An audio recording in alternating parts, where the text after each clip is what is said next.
राधा और करण एक छोटे से कस्बे शिवनगर में रहते थे। शादी को हुए कुछ महीने ही बीते थे, पर दोनों के सपने बहुत बड़े थे। करण का चिकन बिरयानी का ठेला शहर की जान बन चुका था। लोग दूर दूर से सिर्फ उसकी बिरयानी का स्वाद लेने आते। अरे करण भाई, ऐसा स्वाद तो बड़ी बड़ी होटलों में भी नहीं मिलता। सही कहा, इनकी बिरयानी में तो जैसे जादू है। ये तो बस आप लोगों के प्यार और भगवान की दया है। एक शाम जब करण ठेला बंद करके घर पहुंचा तो उसने देखा कि पूरे घर में अंधेरा है। अरे भाग्यवान, अंधेरा क्यों है? सब बल्ब बंद क्यों हैं? बल्ब फ्यूज हो गया है जी, और बिजली वाला आया नहीं, सोचा आप देख लेंगे। करण बल्ब ठीक करने के लिए कुर्सी पर चढ़ा, लेकिन अचानक कुर्सी टूटी और वह नीचे गिर पड़ा। सिर और पीठ में गहरी चोट लगी। राधा ने घबराकर पड़ोसी की मदद से उसे अस्पताल पहुंचाया। सर्जरी करनी होगी, खर्च लगभग 5 लाख आएगा। हे भगवान, 5 लाख रुपए! डॉक्टर साहब कुछ कम नहीं हो सकता क्या? अगर तुरंत पैसे नहीं है तो एक बार सिर्फ सिर का इलाज करा लीजिए, 2 लाख में हो जाएगा। ठीक है डॉक्टर साहब, कर दीजिए। राधा ने बिना सोचे समझे अपने गहने बेच दिए। फिर भी कुछ पैसे कम पड़ रहे थे, इसलिए राधा को करण का ठेला भी बेचना पड़ा। फिर राधा अस्पताल जाकर पैसा जमा करवाती है। डॉक्टर करण के सिर की सर्जरी करते हैं, लेकिन करण अब चल फिर नहीं सकता था। अब राधा को ही करण का ख्याल रखना था।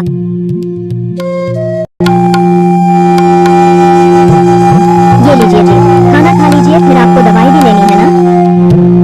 वो तो ठीक है, तुम अपने लिए कुछ बनाती क्यों नहीं? देखता हूँ तुम ठीक से खा भी नहीं रही हो।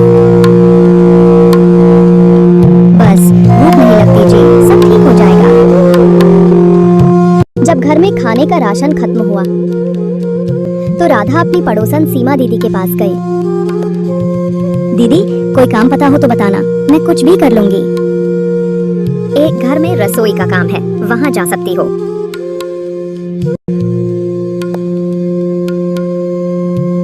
राधा वहां गई तो राधा को रश्मि मैम साहब ने कहा, हमारे यहाँ हर दिन कुछ नया बनाना होगा, जैसे बिरयानी, कोफ्ता, कबाब।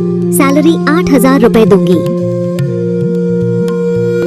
जी मैम साहब, मैं पूरी कोशिश करूंगी। राधा ने किचन में जाकर खाना बनाया, चिकन बिरयानी, कोफ्ता, कबाब। राधा के बनाए खाने की सबने तारीफ की, खासकर उसकी चिकन बिरयानी की, जिसकी खुशबू पूरे मोहल्ले में फैल जाती। माँ, राधा दीदी की बिरयानी तो होटल से भी बेहतर है। ये सब मेरे पति की सिखाई हुई रेसिपी है। तुम बहुत मेहनती हो, अब से तुम्हें 10,000 रुपए मिलेंगे। धन्यवाद मैम साहब। एक दिन रश्मि के घर मेहमान आए। राधा ने पूरे दिल से खाना बनाया। वाह, ऐसा स्वाद तो बरसों बाद चखा। बेटी, मेरे बेटे की शादी है, क्या तुम वहाँ खाना बना दोगी? हाँ माता, क्यों नहीं।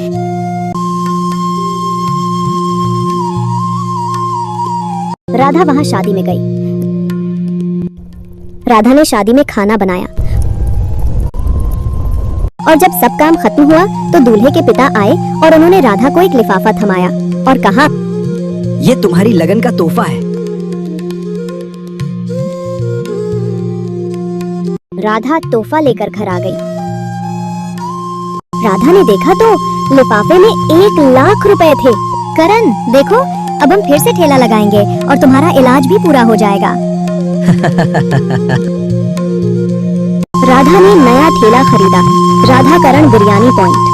धीरे धीरे करण भी ठीक हुआ और दोनों फिर से साथ मिलकर अपने सपने पूरे करने लगे। मेहनत और प्यार अगर सच्चे हों तो किस्मत को भी झुकना पड़ता है। उम्मीद करते हैं आपको कहानी पसंद आई होगी। ऐसी ही दिल छू लेने वाली कहानियां देखने के लिए चैनल को लाइक, सब्सक्राइब और कमेंट कीजिए।